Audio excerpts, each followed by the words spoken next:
విన్నారుగా, ప్రసాద్ అంటే నేనే. రీసెంట్గానే మా నాన్న పోయారు. ఇప్పటి వరకు నాకు తెలియదు నాకున్న గుర్తింపు మా నాన్నేనని. మా వాళ్ళు నాకేదేదో చెప్పేసి వెళ్ళిపోయారే కానీ నాకు ఇప్పుడే తెలుస్తుంది వాళ్ళు మమ్మల్ని వదిలించుకొని వెళ్ళిపోయారని. చాలా పెద్ద పెద్ద మాటలు అన్నారు. మా నాన్న పోగానే ఇప్పుడు మా ఇంటికి నేనే మగ దిక్కునంట, పెద్ద దిక్కునంట, సంపాదించుకోవాలంట, అన్నీ చూసుకోవాలంట. మా బాబాయి, అత్త, మామయ్యలు నిన్నటిదాకా నన్ను చాలా ప్రేమగా చూశారు. వాళ్ళు ఇప్పుడు ఇలా పెద్ద పెద్ద మాటలు మాట్లాడుతూ ఉంటే మా నాన్న లేడు అనే బాధ కన్నా భయం ఎక్కువైంది, బాధ్యత అనే బరువు ఎక్కువైంది. మా నాన్న ఉన్నంత వరకు నాకే బాధ్యత లేదు. ఇప్పుడు అమ్మ, చెల్లి, ఇల్లు, ఇలా అన్ని బాధ్యతలు వచ్చాయి.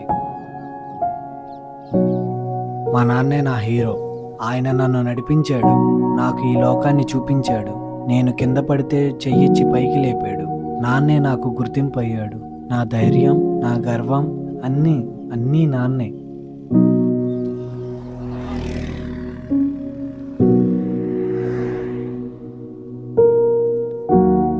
బాధ్యతలు సరే, ఇప్పటి వరకు ఇలాంటి రోజు వస్తుందని ఊహించలేదు. నేను దేనికి రెడీగా లేను.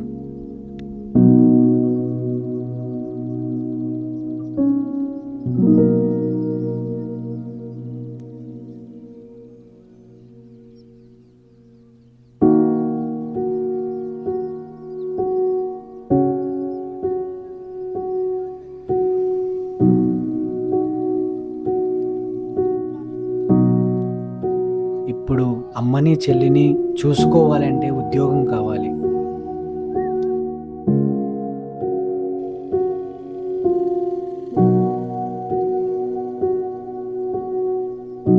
పని పురుషుని లక్షణం అన్నారు పెద్దలు. నాన్న ఉన్నంత వరకు ఏ కష్టం లేకుండా గడిపేశాను. ఇప్పుడు కష్టపడాలి.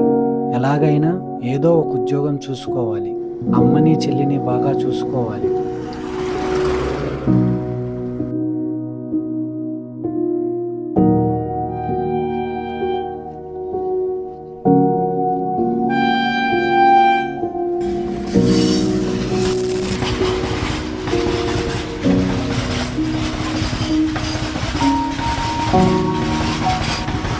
ఉద్యోగమే ఎందుకు, వ్యాపారం చేస్తాను, పెట్టుబడి పెట్టాలి.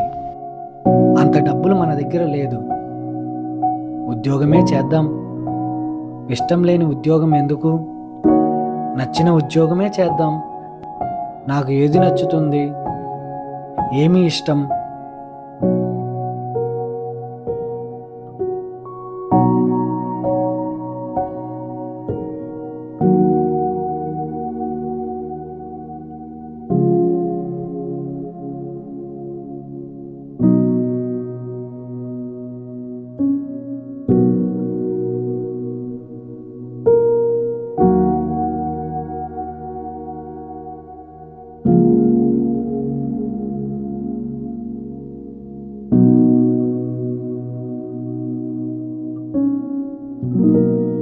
కథలు రాసే రచయితలకు కొత్త వారికి అవకాశం.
ఉద్యోగం వచ్చింది.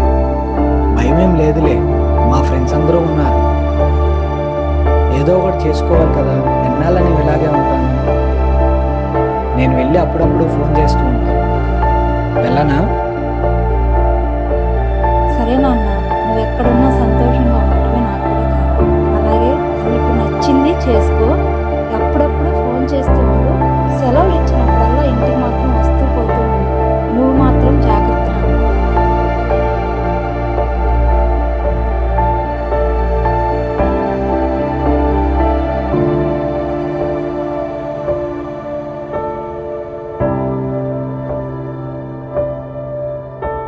నేనే ఎక్కువ ఆలోచించాను. నాన్న లేకపోయేసరికి అమ్మ కూడా నాన్నలాగానే బిహేవ్ చేస్తుంది. నాన్నలాగానే అమ్మ కూడా నాకు భరోసా ఇస్తుంది.